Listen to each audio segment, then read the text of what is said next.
Hey everybody, got a quick how-to video for you today. Today, real simple, just how to replace the belt in an older style Eureka or Sanitaire vacuum cleaner. Now keep in mind, this is one of the simplest, or it should be at least, one of the simplest things you can do to extend the life of your vacuum cleaner and enhance its performance. Because the belt manufacturer for these machines states every 6 months the belt should be replaced, because it loses its stretchability over time. After all, it is just rubber, and the older it gets, the more it's prone to dry rot. Also, with all of the dirt and everything that a vacuum cleaner will suck up, the belt's prone to get dirty, so it might start slipping, in addition to it stretching out and becoming dry rotted. So this is one of the #1 easiest things you should do to your vacuum cleaner every 6 months or so, or even more often depending on how hard you use it. For most homeowners, every 6 months should be good. So for this vacuum cleaner, it literally takes 1 minute because no tools are required. So all you have to do is, if you look on the bottom of the vacuum cleaner, obviously I have it flipped over. On both sides, this is your metal bottom plate here. On both sides right here, you've got these 2 little tabs which hold this bottom plate in place. All you gotta do is flick them to the side each, and the whole bottom comes off just like that. Now, here we are in sort of the heart of the beast, so to speak. As you can see, here's your roller brush and beater bar, and the belt is connected to it and goes right up to the stem of the fan housing here, which goes into the motor. All you do is just slide the belt right off. Came off very easily, as you can see. And then you want to slide the beater bar out of the vacuum cleaner, and the belt comes off. Just like that. Well, now while you have the beater bar or roller brush out of your vacuum cleaner, whatever your vacuum has, just take a minute and spin it. Does it spin freely with minimal resistance?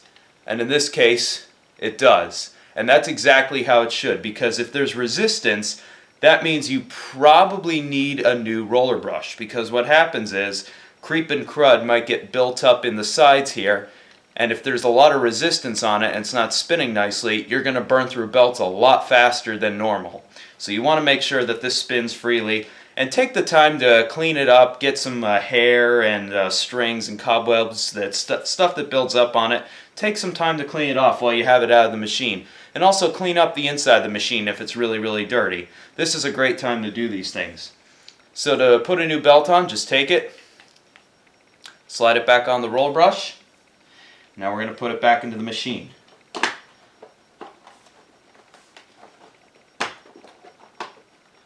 These are a little tricky. You got to get them in just the right spot. There we go.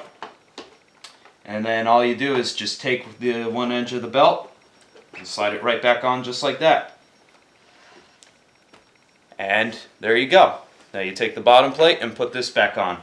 You've got these 2 little tabs right here, which line up with these 2 little notches here on the vacuum. They just slide right over them, sort of hooks onto them. There we go. And make sure that the rubber gasket around the bottom plate is sealed nicely, and these tabs should just clip right back on.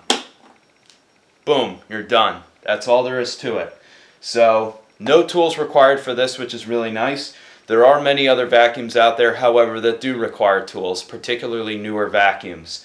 So most require a Phillips screwdriver, some may require a flathead or other tools depending on the make and model.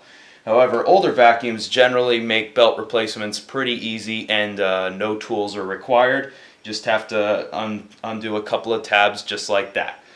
But anyway, like I said, this should be done every 6 months or so, again, to extend the life of your vacuum cleaner and increase its performance. Very cheap. Belts are, less than $2 a belt, I would think, if you can get them off Amazon or at a vacuum store for a cheap price. There's this common stereotype that if you're replacing the belts in your vacuum cleaner, then you have a crappy vacuum cleaner. Well, I don't know where someone came up with that, because that's pretty far from true. After all, belts are just made of rubber. Rubber does not last forever. It dry rots, it cracks, and it stretches. So belts need to be replaced, and your vacuum will perform much better if you do this quick, easy repair, in addition to changing your bag which I'll make another video of at some point. Thanks for watching, and be sure to subscribe today for more videos.